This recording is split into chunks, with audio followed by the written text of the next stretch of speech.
Major Rawat जब श्रीनगर जाते हैं तो युवाओं से काफ़ी बात करते हुए आपको देखा जाता है। आप युवाओं को काफ़ी प्रेरणा देते हैं। युवा आपसे क्या पूछते हैं? क्या टिप्स लेते हैं कि भारतीय सेना में किस तरह से शामिल किया हो सकते हैं?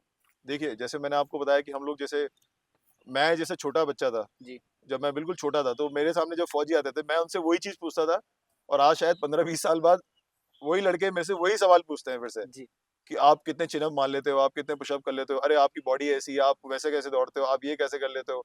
तो स ऑलमोस्ट सवाल सब सेम ही होते हैं। जी। बट अभी आजकल थोड़ा-सा जैसे मैंने आपको बताया कि अग्निवीर के बारे में बोलते हैं, तो हाँ, लड़के वो एक एक डाउट आता है उनके माइंड में, वो पूछते हैं कि यार कि साहब अगर 2 साल हमने ट्रेनिंग कर ली, कितना श्योर है कि हम लोग उसके बाद भी करेंगे? जी या 25% लोगों को तो मिल ही रहा है शायद बिल्कुल, पक्की जॉब। बिल्कुल, पक्की जो और जी, अभी गवर्नमेंट ने देखिए, गवर्नमेंट को भी पता है कहीं न कहीं इसमें थोड़ा-सा गैप है। तो जी, आपने देखा होगा भी उन्होंने दिल्ली पुलिस में जी। शुरू कर दिया है कि भई इनको यहाँ में मिलेगा, सीएपीएफ में जी, जी, मिलेगा। जी, जी। उस तरीके तो अभी धीरे-धीरे लोगों को समझ आ रहा है कि हाँ, ठीक है, उस तरीके से क्योंकि देखिए, उनका मेन मुद्दा था कि जो फाइनेंशियल बर्डन होता है फ़ौज में, जो कि पेंशन का होता है, उसको कम करना। जी। तो अब वो क्या कर रहे हैं कि चलिए फ़ौज में नहीं कंटिन्यू करेगा बट एट लीस्ट सीएपीएफ में या दिल्ली पुलिस में या ऐसे कर लेगा।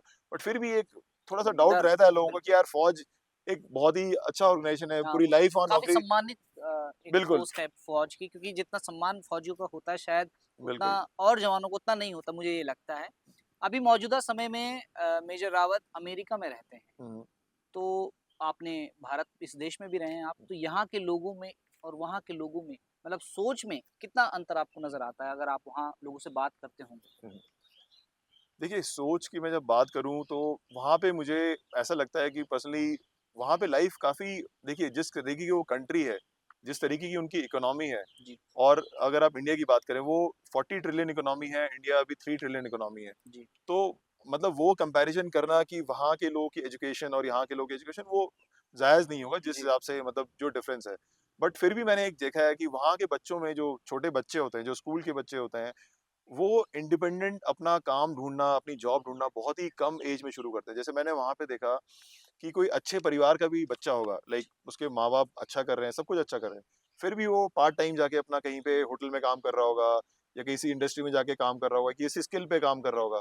क्योंकि वहाँ पे जैसे हमारे यहाँ क्या होता है हमारे यहाँ कम्युनिटी ग्रोइंग मतलब ग्रोथ होती है कि हाँ, माँ-बाप आपको ग्रेजुएशन के बाद भी शादी में भी खर्चा दे रहे हैं, जी, ग्रेजुएशन का भी खर्चा दे रहे हैं, उसके बाद भी देख रहे हैं। अभी भी जैसे मैं इतना बड़ा हो गया तो अभी माँ-बाप पूछते हैं, "आप पैसे चाहिए, कुछ करना है?" जी, वहाँ पे ये सिस्टम नहीं है। वहाँ पे क्या होता है कि बच्चा जैसे हाई स्कूल पास करता है या एक एज के बाद आता है, तो वहाँ पे माँ-बाप बोलते हैं कि भाई इसके बाद आगे की जर्नी तुम्हारी खुद की है। जी। तो वो बच्चा वहाँ पे बहुत ही अर्ली एज से स्ट्रगल करना शुरू कर देता है। आत्मनिर्भरता आ जाती है मतलब। आत्मनिर्भर बहुत ही अर्ली एज में आती है। मैंने वहाँ पे बहुत छोटे-छोटे बच्चे देखे जो मतलब स्किल पे काम कर रहे हैं, उस पे काम कर रहे हैं क्योंकि उनके यहाँ ये है कि आगे हमें कोई सपोर्ट नहीं करेगा। जी, हमारे यहाँ क्या है कि माँ-बाप, परिवार पे बहुत ज़्यादा डिपेंडेंसी रहती है।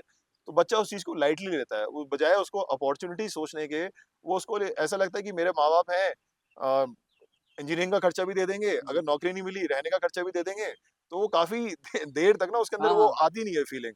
जब जी, तक बोलते हैं कि मैच्योरिटी नहीं आती एक तरह से कह हाँ, सकते हैं। मैच्योरिटी नहीं आती है, जी, उसको समझ नहीं आता कि इम्पोर्टेंस क्या है इन चीज़ों की कि परिवार है, ठीक है, जी, बट कहीं न कहीं मुझे एक दिन खड़ा होना है। जी, तो उस तरीके की वो थोड़ा-सा डिफ़रेंस देखने को लगता है दोनों सोसाइटीज़ में। जी, आई थिंक अगर वो यहाँ भी हो जाए बच्चों में हमारे यहाँ कि हाँ, 10वीं 12वीं साल मतलब जो 11वीं 12वीं में है कि हाँ, खुद से कुछ करना है या खुद की नौकरी से अपनी फ़ीस भरनी है। जैसे वहाँ पे काफ़ी बच्चे स्कूल जाते हैं, कॉलेजेस जाते हैं, जी, उसके बाद अपना काम करते हैं अपनी फ़ीस के लिए मतलब कुछ ना कुछ कहीं न कहीं जॉब कर रहे होते हैं। जी। तो वो चीज़ें हैं।